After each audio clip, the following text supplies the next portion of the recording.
نستعينه ونستغفره ونؤمن به ونتوكل عليه ونعوذ بالله من شرور أنفسنا ومن سيئات أعمالنا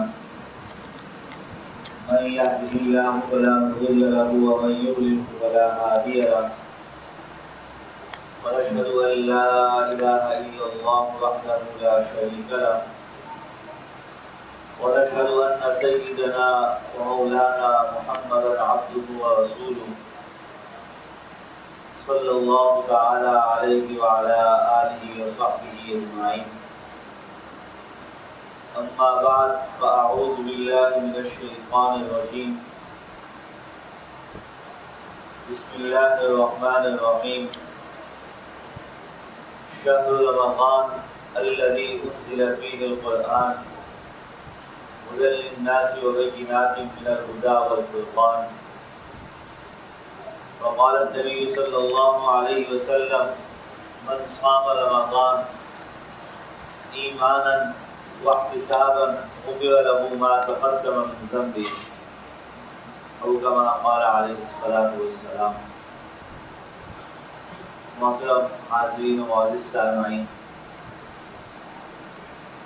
یہ ایک خوشی کا موقع ہوتا ہے کہ جب کہیں پہ قرآن مجید مکمل پڑھ لیا جاتا ہے.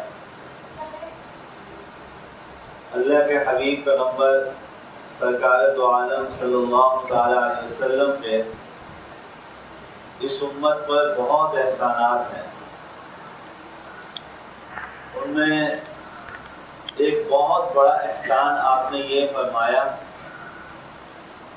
کہ امت کے افراد کو وہ اوقات بتا دیے، وہ ٹائمنگ بتا دی جس ٹائمنگ کے اندر اللہ رب العالمین سے گفتگو کی جائے تو اللہ تعالیٰ اس کو قبول فرما لیتے ہیں. اور یہ ایسی بات کا بتانا کوئی رازدار ہی بتا سکتا تھا، ہر کسی کا کام نہیں تھا.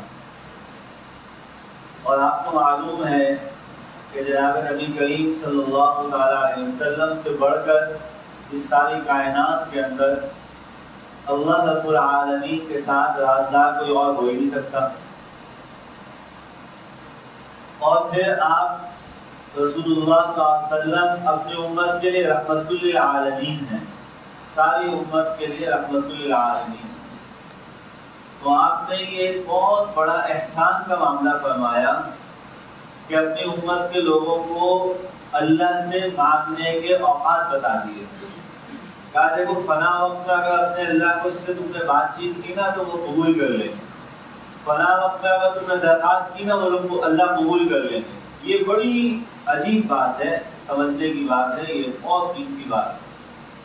بھائی ایک دن میں دن اور رات کے ملائیں تو 24 گھنٹے، ایک گھنٹے میں 60 منٹ، ایک منٹ میں 60 سیکنڈ، کتنا طویل زمانہ ہے یہ. پھر کسی کی عمر 60 سال، کسی کی 80 سال، کسی کی 100 سال. اب اتنی لمبی لمبی عمر اور دنوں رات کے مشاغل کے اندر اپنے اللہ کو یاد کرنے کے لیے اور اللہ سے باتیں کرنے کے لیے انسان کیسے اپنا وقت متعین کرتا، کیسے سوچتا کہ یار میں کس وقت میں مانگوں اپنے اللہ سے کہ وہ قبول کر لیں.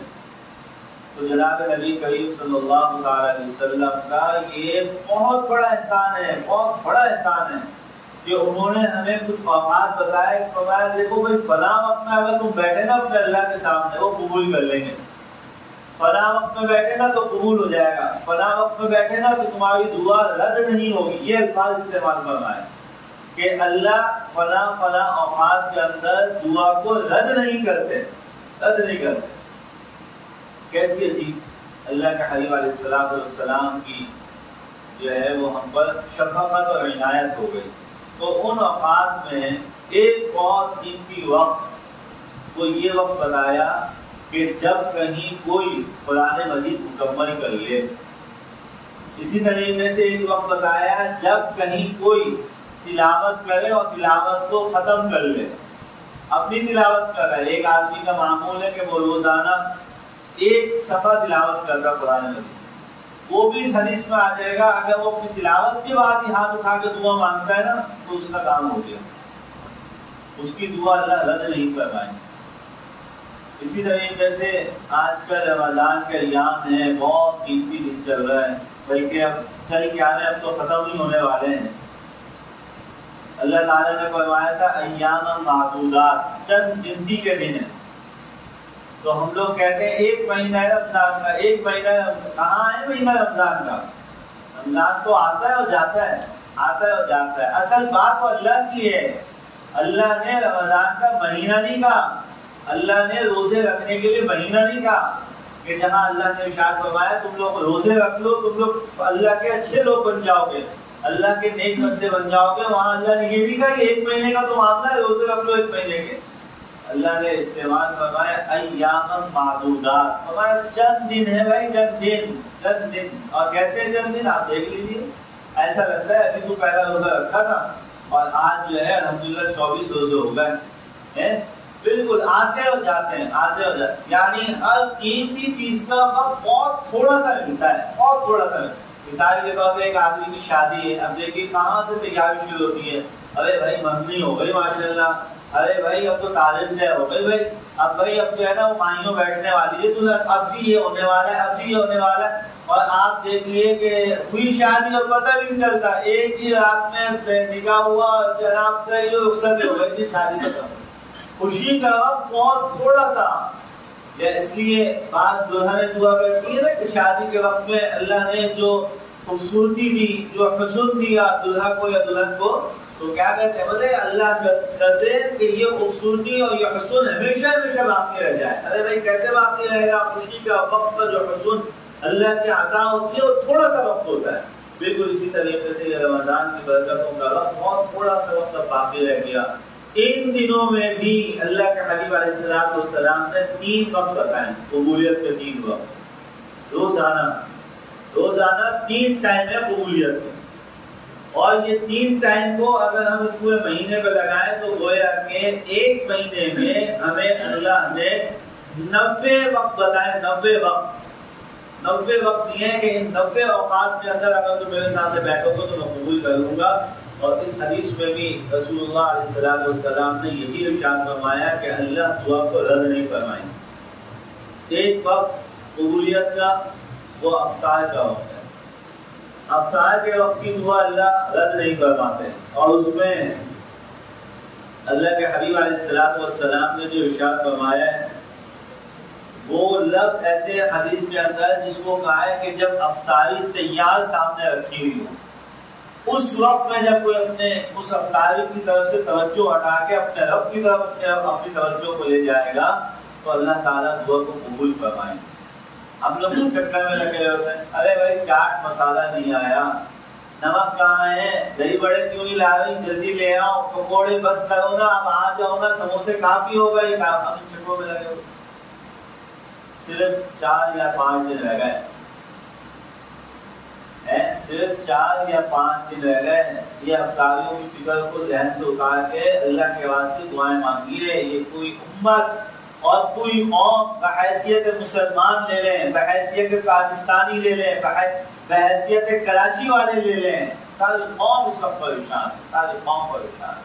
اور یقین جانیے کہ ہماری تمام پریشانیوں کا مداوا اگر کوئی کر سکتا ہے تو صرف رب کائنات رب العالمین اللہ کی ذات ہے جو ہماری ساری پریشانیوں کو ختم فرما سکتے ہیں۔ اگر وہ ہم پر رحمت کی نگاہ فرما لیں ہماری ہر مشکل آسان ہو جائے گا، ہر مشکل آسان۔ لیکن اللہ سے مانگنے والے تو مانتے نہیں ہیں۔ ہر آدمی اپنے متعلق سوچ لے، آج 24 رمضان گزر گئے، 24 روزے گزر گئے، ہم نے کتنی مرتبہ ہاتھ اٹھا کے اللہ کے سامنے دعا مانگی، اور کتنی مرتبہ دعا کے اندر ایسا ہمارا دل لگا کہ ہمیں لگا کہ ہمارا اللہ ہماری سن رہا ہے، ہمارا اللہ ہماری طرف متوجہ ہو رہا ہے، ہمارے آنکھوں سے کوئی آنسو نکلے ہوں۔ کتنے لوگ نہیں مانگنے والے ختم ہو گئے، مانگنے والے ختم ہو گئے۔ پہلے ماں باپ مانگا کرتے تھے اولاد کے لیے، ہاتھ اٹھا کے دعائیں مانگتے تھے، اللہ میرا بچہ آفس گیا خیر سے آیا، اللہ میرا بچہ اس بزنس کے لیے گیا خیر، سب ختم۔ اب کیا ہے، اماں پر ابا کو فکر ہوتی ہے، فوراً موبائل نکالتے، بولتے ہیں پوچھو کہاں پہنچا، ابھی کب واپسی آئے گا، کتنا کام ہوا کتنا نہیں ہوا، وہ وہاں سے بتا دیتے وقت وہاں اس کا سلسلہ ختم ہوتا چلا جا رہا ہے۔ تو بھائی یہ اللہ کے نبی کے جو ہم پر احسانات ہیں نا، ان احسانات کی قدر کیجیے۔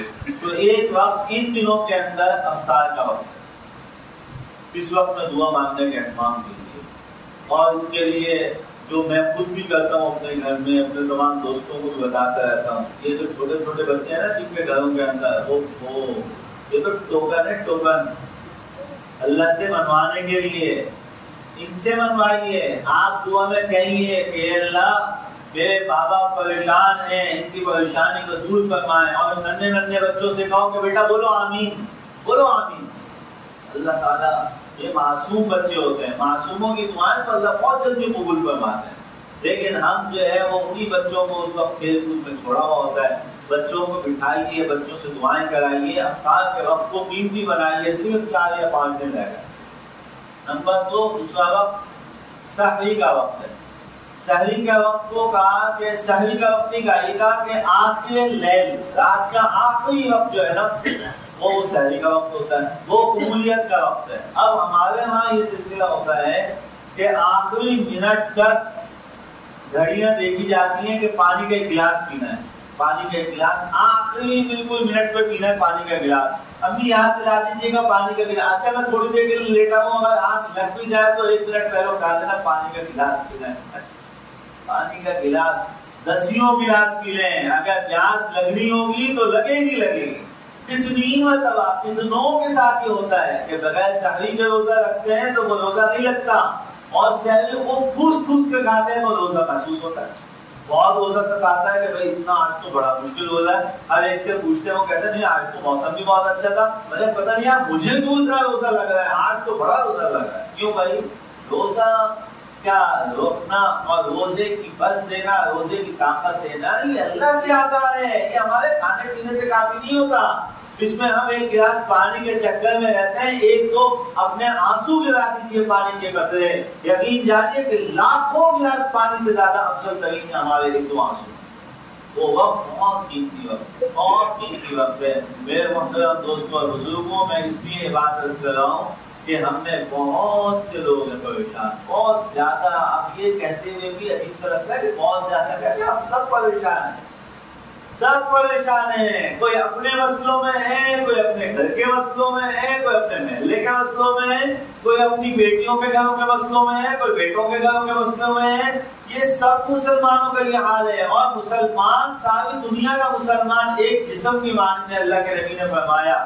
لہذا جہاں کہیں بھی مسلمان تکلیف میں ہوگا تو دوسرے مسلمان کو پریشان ہونا یہ اس کے فرض کے درجے میں اگر پریشان نہیں ہوگا تو اللہ کے رسول کے ہاں بے حس لکھا جائے گا۔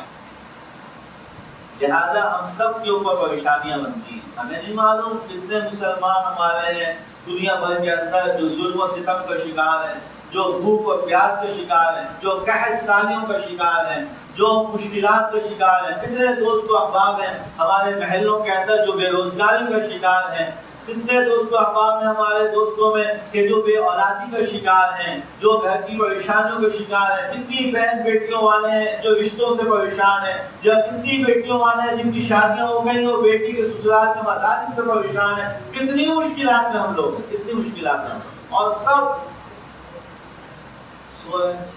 اللہ سے مانگتے، اللہ سے دعا نہیں کرتے۔ یہ ایک بہت بڑا دنیا ہے۔ اس ختم قرآن کی اس محفل کو اپنے لیے ایک بہت بڑی رحمت سمجھیے کہ اللہ تعالیٰ نے یہ موقع آپ کو بتانے کے لیے مجھے یہاں بھیج دیا، لہٰذا اس کی قدر کیجیے۔ بیان کوئی چیز نہیں ہوتا، بیان عمل کے لیے ہو تو فائدہ ہوتا ہے، عمل کے لیے تو فائدہ ہوتا ہے۔ عمل کی نیت سے سنیے کہ میں جو سن رہا ہوں میں نے اس پہ عمل کرنا ہے، اور خود بھی کرنا ہے، اپنی خواتین کو بھی کرانا ہے۔ کیا ہماری بیویوں کے رمضان گزرتے ہیں، کیا ہماری بیٹیوں کے رمضان گزرتے ہیں، نہ ان کو قرآن کا پتہ ہوتا ہے، نہ ان کو تلاوت کا پتہ ہوتا ہے۔ سب بوڑھی خواتین ہوتی ہیں بیچاری تراویح وغیرہ میں محنتیں کرتی ہیں، باقی جو صحیح جوان خواتین ہوتی ہیں وہ کس میں، وہ سحری کے اوقات کے لیے مغرب کے بعد سے تیاری میں، اور افطار کے لیے صبح روزے کے بعد سے تیاری میں۔ یہ بھی لے آنا، افطاری کا اندر کاٹنا ہے، یہ بھی لے آنا، افطاری بنانی ہے، یہ بھی۔ ان کو افطاری اور سحری کی فکر سے ہم نہیں نکالتے، وہ کیا عبادتیں کریں، کیا عبادتیں کریں۔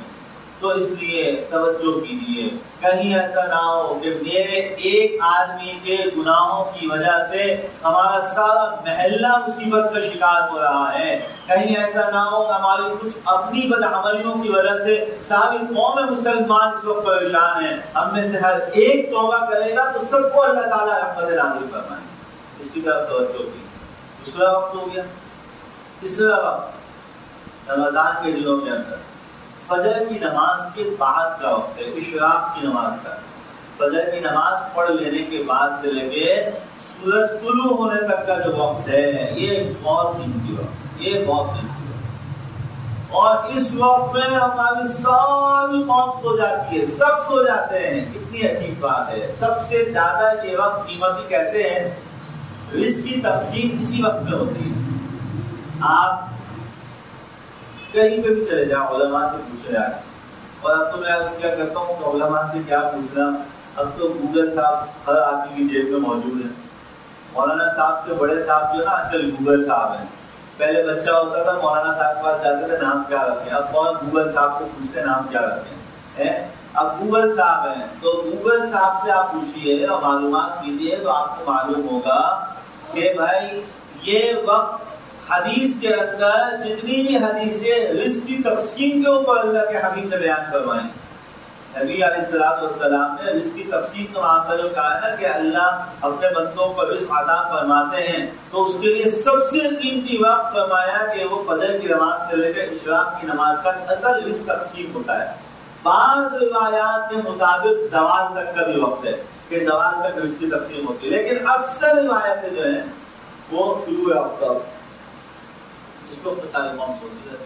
اسی لیے آپ دیکھ لیجیے اچھا خاصا آدمی کئی سال کی جاب لگی ہوئی کہتے ہیں سمجھ ہی نہیں آیا کہ کیوں مجھے فارغ کر دیا، سمجھ ہی نہیں آیا جی اتنی فیکٹری کے اندر سب مجھ سے پوچھتے ہیں لیکن اچانک جواب دے دیا، بولا جاؤ جی جاؤ ہمارے پاس ضرورت نہیں ہے، ہماری کمپنی جو ہے وہ دیوالیہ ہو رہی ہے، یہ ہو رہی ہے۔ ایسے چلتے چلتے آدمی کی جاب ختم، اچھے خاصے سسٹم سے نکلتے آدمی کی جو ہے نا مشکلات کا شکار ہو جاتا ہے۔ کیوں بھائی صبح سوتے رہتے ہیں اس لیے مانتے نہیں اللہ، اور جو صبح جاگتے ہیں ان کے یہاں برکتیں آپ دیکھ لیجیے، اپنے خاندان میں اپنے آس پاس میں ذرا غور کیجیے گا کہ بھائی کون لوگ ہیں جو صبح جاگتے ہیں، کن گھروں سے صبح تلاوتوں کی آواز آتی ہے، کن گھروں میں صبح فجر کی نماز کے بعد ریڈیو کے اوپر تلاوت چل رہا ہے، ان گھروں میں بھی برکت موجود ہوگی، جہاں خود تلاوت نہیں ہوگی وہاں سے ریڈیو چلا کے بھی وہ تلاوت کرے گا، خود برکت ہوگی۔ لیکن ابھی میں عرض کیا کروں کہ جناب نبی کریم صلی اللہ تعالیٰ علیہ وسلم کا ارشاد ہے کہ فجر کی نماز کے بعد سے لے کے اشراق تک کا وقت رمضان میں خصوصاً یہ دعا کا وقت ہے، اللہ اس وقت کی دعا کو رد نہیں کرتا۔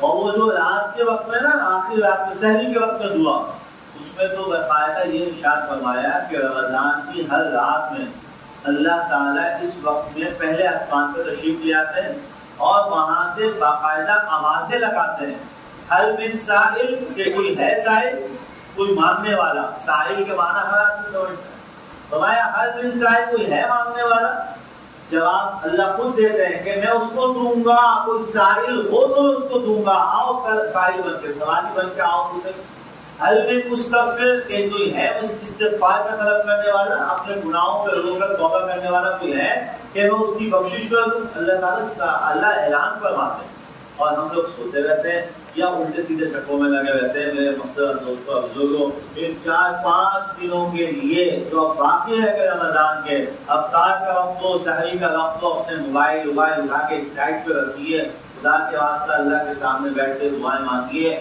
اور ایک وقت جیسی اب یہ بات ہوئی شروع یہیں سے کہ یہ جو قرآن مجید مکمل ہونے کا وقت ہے اس کی قبولیت بہت زیادہ ہوگی۔ ہمارے ہاں تو یہ سلسلہ نہیں ہے، باہر کے ملکوں میں خصوصاً حرمین شریفین میں اگر آپ کو اللہ تعالیٰ لے گئے ہیں اور دیکھا ہے تو مبارکباد ہی ہے، نہیں گئے ہیں ابھی تک تو اللہ سب کو ہم کو لے جائے اور بار بار لے جائے، وہ مناظر دکھائے مسجد نبوی میں یا مکہ المکرمہ میں کہ جو دعائیں ہوتی ہیں قرآن مجید کی، ان کے ہاں جو ہے یہی ہے کہ ہر تلاوت کے بعد قبولیت کا وقت ہے، انہوں نے اسی چیز کو لیا ہوا، لہٰذا آپ سنتے بھی ہوں گے رات کو ہر روز فطر کی نماز کے بعد یا وتر کی نماز میں، ان کی وتر کی نماز ہماری نماز وتر کی نماز سے تھوڑی مختلف ہوتی ہے، تو اس میں امام دعا کراتے ہیں اور لوگ کھڑے ہو کے دعا کرتے ہیں اور ہاتھ پھیلا کے دعا کرتے ہیں. ان کے یہاں کا طریقہ جو ہے امام شافعی رحمۃ اللہ علیہ کے یہاں، امام احمد بن حنبل کے یہاں بھی یہی ہے کہ وہ ہاتھ پھیلا کے وتر کی نماز میں دعا مانگتے ہیں. ابھی میں 3-4 روز پہلے آیا ہوں وہاں سے، تو عجیب منظر ہوتا ہے، عجیب منظر. اور ایسی دھاڑے مار مار کے لوگ دعائیں کرتے ہیں کہ کیا معصوم سا بچہ روئے گا. تو بڑے بڑے لوگ اور اہل علم لوگ، اور اہل علم کا کیا وہاں پہ جو مسجد نبوی کے مصلی پہ امام کھڑا ہوا ہے اس سے زیادہ اور کس کا مرتبہ ہوگا جو پیغمبر کے مصلی کے اوپر کھڑا ہوا ہے، جو یہاں بیت اللہ کے سامنے، اللہ کے سامنے، حجر اسود کے سامنے جو امام کھڑا ہوا تلاوت کر رہا ہے. اور جب وہ دعا کے لیے ہاتھ اٹھاتا ہے اور اس کی کپکپاہٹ، آج کل تو ویڈیوز بھی آ جاتی ہیں، اس کی جو کپکپاہٹ ہوتی ہے، اس کا جو اللہ سے مانگنا ہوتا ہے، اس کو دیکھ کے ہمیں اندازہ ہو کہ ہم لوگ کون سی دنیا میں پڑے ہوئے ہیں. ہم سے 5 منٹ کی کھڑے ہو کے 2 نفل کی نماز نہیں پڑھی جاتی، وہ 15-15 20-20 منٹ. اور آخری دن، اب جو یہ جو دن شروع ہوگا نا آخری عشرے کے دن، وہاں آدھے گھنٹے کھڑے ہو کے دعائیں مانگی جاتی ہیں اللہ کے سامنے کھڑے ہو کے. اور میں آپ کو بلا مبالغہ کہہ رہا ہوں کہ میری نظر جہاں جہاں تک جاتی تھی، دائیں بھی اور بائیں بھی اور آگے بھی اور پیچھے بھی، میں نے نہ کسی کو بیٹھے ہوئے دیکھا، نہ کسی بوڑھے کو، نہ کسی جوان کو، نہ کسی بچے کو. اس دعا کے اندر تو بوڑھے لوگ بھی جو کرسی پہ بیٹھ کے نماز پڑھتے تھے وہ بھی کھڑے ہو جاتے تھے کہ اللہ سے مانگے، اپنے اللہ کو راضی کرے. اور ایسا لگا ان دونوں جگہوں کو دیکھنے کے بعد، ایسا لگا کہ یہ تو ہم جو کچھ اچھی گزار رہے ہیں نا، ہم جو اچھی گزر رہی ہے ہم لوگوں کی، وہ انہی کی دعاؤں کو دوپہر میں گزر رہی ہے. ایسا لگا کیونکہ وہ پوری امت کے لیے، پوری امت محمد کے لیے وہ لوگ دعائیں کر رہے ہیں. اے اللہ رحم فرما. وہ جو دعائیں ہو رہی ہیں، مجھے تو ایسا یقین سا ہوا وہاں پہ کہ ہم جو اپنے علاقوں میں، اپنے محلوں میں، اپنے گھروں میں جو ہم اچھی زندگیاں گزار رہے ہیں نا، جو خوش باشی ہے، وہ انہی دعاؤں کے طفیل میں ہے کہ اتنا بڑا مجموعہ اس وقت مسجد نبوی کے اندر، آج بھی میرے پاس ایک ویڈیو وہاں سے ایک دوست نے بھیجی، مسجد نبوی کے اندر آج کی تقریباً 8 لاکھ لوگ اعتکاف میں ہیں. 8 لاکھ لوگ، سوچنے کی بات ہے، اعتکاف میں بیٹھے ہیں. تو وہ آج ایک دوست نے ویڈیو بھیجی تھی اس کی کہ وہ راستوں میں نا، بیچ میں راستوں کے اندر وہ ایک ربڑ بچھا دیتے ہیں. وہ ربڑ اس بات کے علاوہ تو بھائی اس ربڑ پہ کوئی نہ بیٹھے، کیونکہ یہ راستہ ہے، لوگوں کے آنے جانے میں تکلیف نہ ہو. پولیس والے بھی کھڑے ہوتے ہیں، وہ اٹھاتے ہیں. تو آج ایک دوست نے ویڈیو بھیجی تھی کہ اس ربڑ کے اوپر بھی بیٹھنا تو دور کی بات، لوگ سوئے ہوئے ہیں. دوپہر میں صبح کے اشراق کے بعد جو اب سونے کے لیے اب 8 لاکھ لوگ مسجد نبوی میں کیسے سمائیں گے سارے کے سارے؟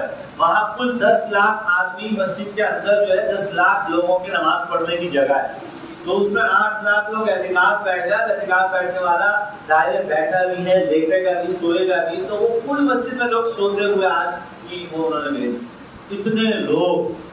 تو مجھے ان کو دیکھ کے لگتا تھا کہ اللہ، ہم جو کچھ خوشحالی کی زندگی گزار رہے ہیں وہ انہی لوگوں کی دعاؤں کو دوپہر میں گزار رہے ہیں. لیکن بھائی اپنا بھی حصہ ڈالیے، اپنا بھی حق اس میں شمار کیجیے، دعائیں کیجیے. ہم لوگ بڑے محتاج لوگ ہیں، بڑے پریشان لوگ ہیں. ہر آدمی کی، میں تو ایک مولوی ہوں، میرے پاس لوگوں کے رابطے ہوتے ہیں، آدمی آتے ہیں دعا کر دیجیے، یہ مسئلہ وہ مسئلہ. تو میں آپ کو یہ ممبر و محراب کی امانت کے طور پہ کہہ رہا ہوں کہ بہت پریشان ہے یہ قوم، بہت پریشان ہے. یہ عید کی خریداریاں، یہ بچوں کے نئے کپڑے، یہ عید کے جشن، عید کے جشن اور عید کی خوشیاں، یہ سب ہماری بناوٹی ہیں. حقیقت سے دیکھیے تو صحیح کتنے مسائل ہیں. جس کے ہاں جھانکے پریشانی آپ کو نظر آئے. ان حالات کے اندر پیغمبر کائنات نے جو ہم پہ احسان فرمایا نا، اپنے اللہ سے گفتگو کا وقت بتایا، اس کی قدر کریے. دعائیں مانگنے کا اہتمام کیجیے، خوب دعائیں مانگنے کا اہتمام کیجیے. نمبر 1 بات تو یہ ہو گئی. نمبر 2 بات یہ کہ جو رمضان گیا، آیا اور گیا. ابھی وہاں پہ مکہ مکرمہ میں بھی میں نے آخری جمعہ پڑھا تو وہاں پہ بھی امام صاحب نے یہ حدیث جمعے کے خطبے میں پڑھی. کیا حدیث؟ کہ اللہ کے رسول علیہ السلام مسجد نبوی میں آئے. بھائی کسی کو جلدی تو نہیں ہو رہی، میں تھوڑی سی بات کر لوں گا، سب کی طرف سے یاد ہے. اللہ کے رسول علیہ السلام مسجد نبوی میں تشریف لائے اور منبر پہ چڑھے. جیسے آپ نے منبر پہ قدم رکھا تو آپ نے فرمایا آمین.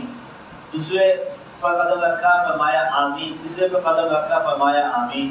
کسی کو سوال ہو سکتا ہے ہمارے یہاں تو ممبر کی ہوتی 2 یا 3 سیڑھیاں، اس کے بعد تو سیڑھی نہیں ہوتی، تو وہاں 3 سیڑھیوں پہ کیسے؟ یہاں پہ امام ایک ہی سیڑھی پہ چڑھتا ہے، وہاں جو ممبر ہے نا وہ کافی اونچے اونچے ممبر ہوتے ہیں، تو وہاں ابھی تک بھی جو ممبر لگا ہوا ہے پیغمبر کائنات کی اسی جگہ پہ، جو ممبر اللہ کے نبی کے زمانے میں لگا تھا وہ آج تک اسی جگہ پہ ممبر لگا ہوا ہے، تو اس ممبر پہ بھی ابھی جو ممبر ہے اس ممبر پہ بھی تقریباً 7 سیڑھیاں تو ہیں، وہ اونچے ممبر ہوتے ہیں۔ تو اللہ کے نبی نے فرمایا آمین۔ صحابہ نے پوچھا یا رسول اللہ آپ نے آج آمین کہا، اس سے پہلے تو کبھی آپ نے آمین نہیں کہا، آپ نے ہمیشہ بلندی کی طرف جاتے وقت اللہ اکبر بتایا ہے، تو اوپر چڑھو تو اللہ اکبر پڑھو، نیچے اترو تو سبحان اللہ پڑھو، آج آپ نے آمین کہا۔ اللہ کے نبی علیہ السلام نے فرمایا کہ جب میں نے ممبر کی پہلی سیڑھی پہ قدم رکھا تو جبرائیل آ گئے تھے، اور جبرائیل نے آ کے ایک بددعا کی، اور میں نے اس پہ آمین کہہ دی۔ اب آپ یہ دیکھیے، پہلی بات تو یہاں یہ سوچ لی ہے کس کی بددعا ہے؟ جبرائیل علیہ السلام، اللہ کا سب سے مقرب فرشتہ ہے، جس کے متعلق خود قرآن میں اللہ نے فرمایا ذی قوۃ عند ذی العرش مکین، اللہ کے عرش کے پاس رہنے والوں میں طاقتور فرشتہ ہے، طاقتور، اللہ نے جس کی طاقت کا ذی قوۃ، قوت والا فرشتہ ہے، عرش مکین، عرش مکین کے پاس رہنے والا۔ یہ فرشتہ جذباتی ہو کے تو بددعا نہیں دے سکتا کسی کو، انتقامی کیفیت میں تو بددعا نہیں دے سکتا ہے۔ اس فرشتے کو اللہ نے بھیجا اسی مقصد کے لیے کہ جاؤ یہ بددعا کرو جا کے۔ اچھا جبرائیل نے تو بددعا کر دی، چلو کر دی، لیکن آگے تو رحمت للعالمین تھے بھائی، طائف کے لوگوں نے لہو لہان کر دیا، اس وقت بھی پیغمبر کائنات اے اللہ یہ طائف کے لوگ سمجھتے نہیں ہیں، کیا کہتے ہیں رسول اللہ کے پیغمبر کے الفاظ کو رسول بولے یا اللہ یہ طائف والے ان پڑھ ہیں، جاہل، ان کو پتہ نہیں ہے، یا اللہ بس ان کو معاف کر، لہو لہان ہیں۔ اس وقت میں بھی طائف والوں کے لیے بددعا نہیں، اللہ نے فرشتہ بھیجا، اگر آپ کہیں تو احد کو پہاڑ بنا، احد پہاڑ اٹھا کے ان طائف والوں پہ مار دوں، ان قریش والوں پہ مار دوں جو آپ کے مظلوم، یا اللہ میری امت کے لوگ، یا اللہ میری امت۔ لیکن یہ پیغمبر جبرائیل امین کی بددعا پہ رحمت للعالمین پیغمبر نے آمین کہہ دیا۔ بددعائیں کیا تھی؟ پہلی بددعا جبرائیل کی، اے اللہ تباہ اور برباد ہو جائے وہ آدمی جس کے سامنے محمد رسول اللہ صلی اللہ علیہ وسلم کا تذکرہ آئے اور وہ درود نہ پڑھے، درود نہ پڑھے۔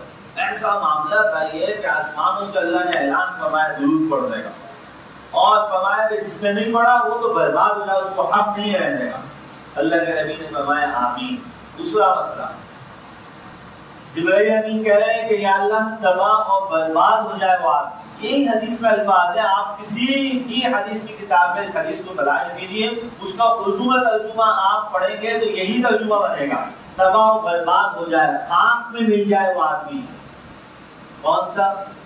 فرمایا کہ جس کے بوڑھے ماں باپ دونوں ہوں اور وہ دونوں کی خدمت کر کے، یا دونوں میں سے کوئی ایک ہو اور وہ ان کی خدمت کر کے اپنے لیے جنت نہ حاصل کر سکے، ایسے آدمی کو تباہ و برباد ہو جاتا ہے۔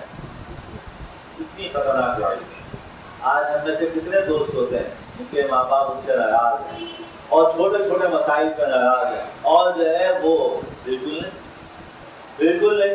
میں اور میرے بڑے بھائی بھی مولانا ہیں، ہم دونوں اپنے والدین کے ساتھ تھے، ابھی عمرے پہ گئے ہم، تو ہم نے مدینہ شریف کے اندر اپنے ابا کو جو ہے وہ بٹھایا، ان کی بولا بھائی آپ ٹانگیں سیدھی کریں، آپ کے پاؤں دباتے ہیں، ہم نے ان کے پاؤں دبائے بیٹھ کے، اور ہم نے مقصد بہت خوشی کا ماحول کے اندر بہت خوش، اور پھر ہم نے کہا بھائی آپ ہمیں معاف کریں، ایسا نہ ہو کوئی ہماری غلطی کوتاہی، بھائی بچے ہیں ہم آپ کے، آپ کو غلطی کوتاہی کی وجہ سے وہ ابا ہنس کے ہے اور کیا آپ کو آنسو بھی آ رہا ہے، بولا ارے بیٹا تم جیسے بچوں سے راضی نہیں ہوگا تو کس سے راضی ہوں گا، ہنس ہنس کے بول رہا ہے، الحمدللہ بہت خوش۔ لیکن پھر بھی ایک دل یہ وہ تھا، ہم اب جب اپنے ابا کو مدینہ سے مکہ لے کے آئے، مکہ ہم پہنچے، ہم نے عمرہ کیا، عمرہ کرنے کے بعد طواف کرنے کے بعد ہم صفا مروا پہ پہنچے، جب ہم صفا پہ کھڑے ہوئے تھے تو صفا پہ کھڑے ہونے کے بعد ایک دفعہ پھر بیت اللہ کی طرف ہاتھ کر کے اللہ اکبر پڑھ کے پھر سعی شروع کیا،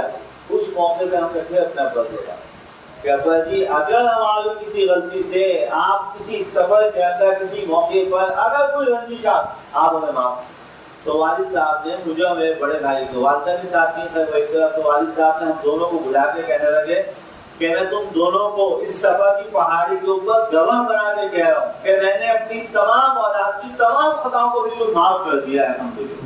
ہمارا دل مطمئن. یہ بڑا ایک اہم مسئلہ ہے.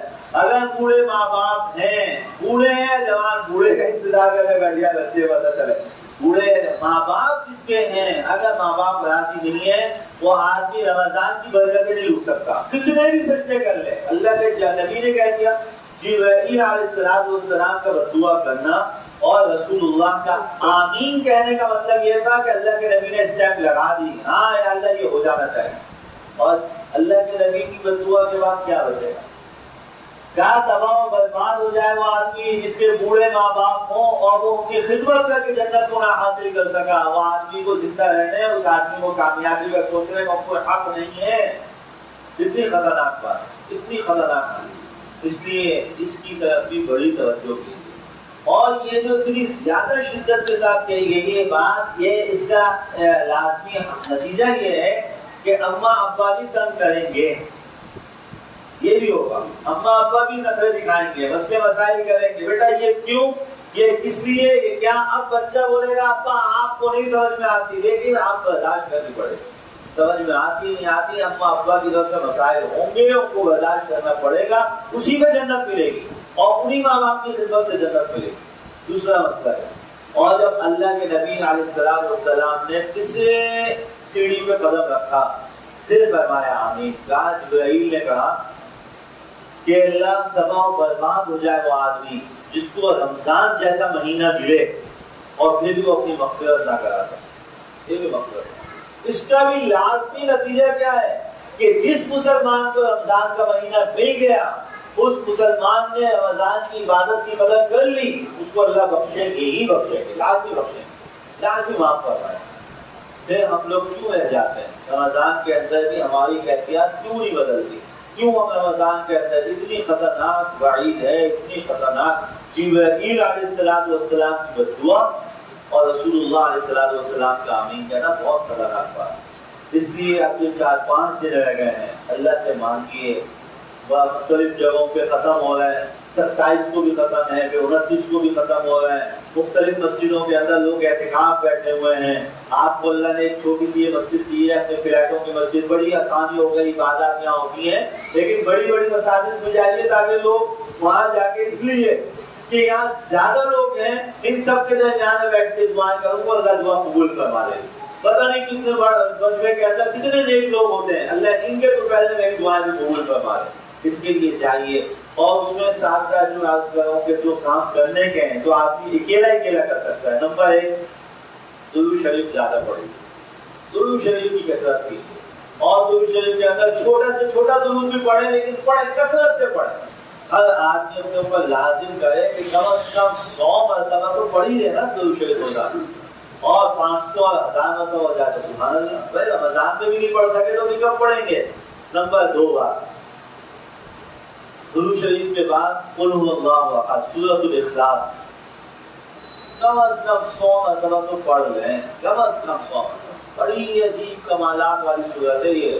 میں یہاں ظاہر تھوڑی سی دیر کے لیے آؤں، ساری تفصیلات بتا نہیں سکتا. میں آپ سے بس اتنا عرض کر رہا ہوں کہ آپ اعتماد کیجئے مجھ پہ، اور میں جو یہ بتا رہا ہوں یہ ہلکا پھلکا نہیں، میں بہت مستند روایات والی باتیں آپ کو بتا رہا ہوں کہ یہ قل هو اللہ ایسے کمالات ہے اس صورت کے اندر کہ جس کو ہم تصور نہیں کر سکتے. اب ایک دو مشکل پریشان لوگوں کو نہیں، میں اگر آپ سے یہ کہوں میں سینکڑوں پریشان لوگوں کو یہی صورت پڑھنے کے لیے بتاتا ہوں اور اسی سے لوگوں کی پریشانیاں دور فرماتے تو بلا مبالغہ بتا رہا ہوں قل هو اللہ احد. اور اس کی ترتیب میں عموماً یہ بتایا کرتا ہوں کہ اس کو آپ اگر 100 مرتبہ پڑھ رہے ہیں تو 3 حصوں میں تقسیم کیجیے. جو تسبیح کے 100 دانے ہوتے ہیں نا، 33 کے اوپر علامت لگی ہوئی ہوتی ہے، تو 33 کو 3 دفعوں میں تقسیم کر دیں، 99 بن جائیں گے. تو ایک 33 کو ایک جگہ بیٹھ کے پڑھیں، دوسرے 33 کو گھر کے دوسرے حصے میں جا کے پڑھیں، تیسرے 33 کو دوسرے حصے میں پڑھیں. اگر آپ مسجد میں بیٹھ کے پڑھ رہے ہیں، ایک 33 کو ایک جگہ پڑھیں، دوسرے 33 کو دوسری جگہ پڑھیں، تیسرے 33 کو تیسری جگہ پڑھیں. اس کے الگ کمالات انشاءاللہ تعالی. اور ہر 33 کے بعد اللہ سے یہ مانگ لیں گے اللہ اپنے اس مقدس کلام کی وجہ سے، اپنے اس مقدس کلام کے رحمتیں مجھے عطا فرما دے. یہ دعائیں کریں. تیسری چیز وہ بھی بہت مستند، کیا رسول اللہ صلی اللہ علیہ وسلم سے حضرت عائشہ رضی اللہ تعالی عنہا نے پوچھا تھا، ام المؤمنین ہے مسلمانوں کی ماں حضرت عائشہ رضی اللہ تعالی عنہا نے پوچھا تھا کہ یا رسول اللہ اگر میں لیلۃ القدر کو پالوں تو کیا کروں؟ اللہ کے نبی علیہ السلام نے، اب اس سے بڑھ کر تو کوئی عمل ہو ہی نہیں سکتا نا، لیلۃ القدر ہمیں مل جائے. حضرت خود بتا رہے ہیں کہ لیلۃ القدر یہ راتوں میں ڈھونڈو اور اس میں یہ پڑھو، یہ مانگو. تو کیا مانگنے کا تھا؟ اللہم انک عفو تحب العفو فاعف عنی. بڑی آسان سی دعا ہے. بعض روایات میں ہے اللہم انک عفو کریم تحب العفو، اور بعض میں ہے اللہم انک عفو تحب العفو، دونوں صحیح. پھر بعض لوگ اس کو پڑھتے ہیں فاعف عنی، اور بعض جگہوں پہ آپ نے سنا ہوگا پڑھتے ہیں فاعف عنا. یہ جو نہ پڑھتے ہیں نا وہ بہت سارے لوگوں کے لیے، نہ جمع کے لیے ہم سب کو، اور نی جو ہے اس کا معنی ہے مجھ کو. تو دونوں پڑھ سکتے ہیں. اپنی اولاد پہ تصور کر لیا تو نہ اے اللہ میرے سارے گھر والوں سے، اور اگر نہیں پڑھا تو اے اللہ مجھ کو. تو یہ دعا یاد کر لیجیے. اور میں آپ کے امام صاحب سے درخواست کروں گا کہ اس کو اگر آپ کہیں لکھ کے ادھر لگا دیں تاکہ جس کو یاد نہ ہو وہ اس کو دیکھ کے یاد کر لیں.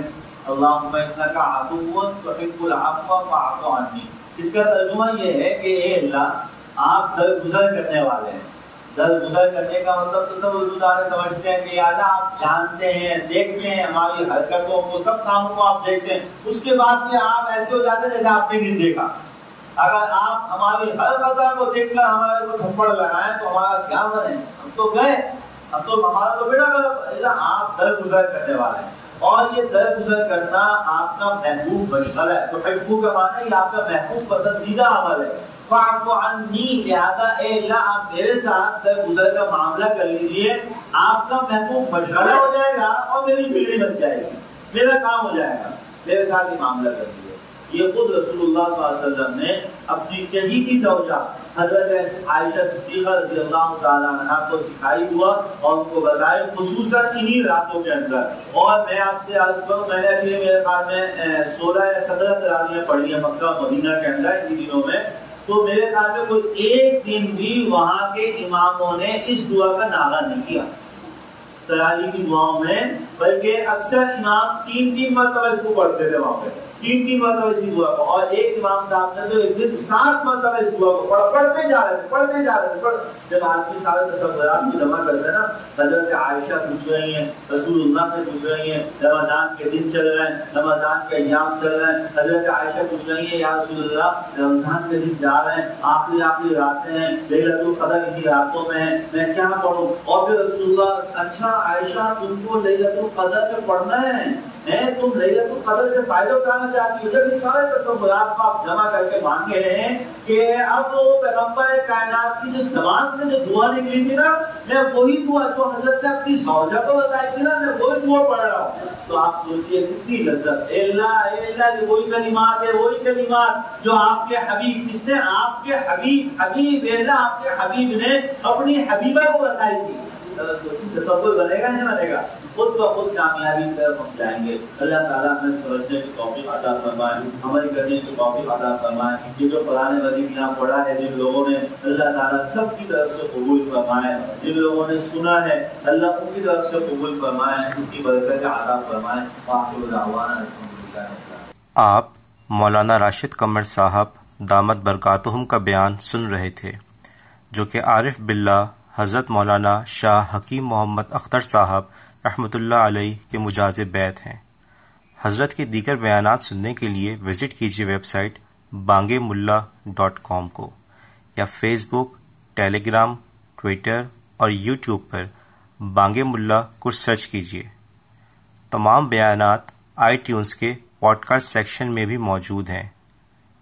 حضرت کے خدام کی اس کاوش کے بارے میں اپنی تجاویز، تاثرات یا آرا دینے کے لیے آپ ہمیں bangemullah@gmail.com پر ای میل کر سکتے ہیں.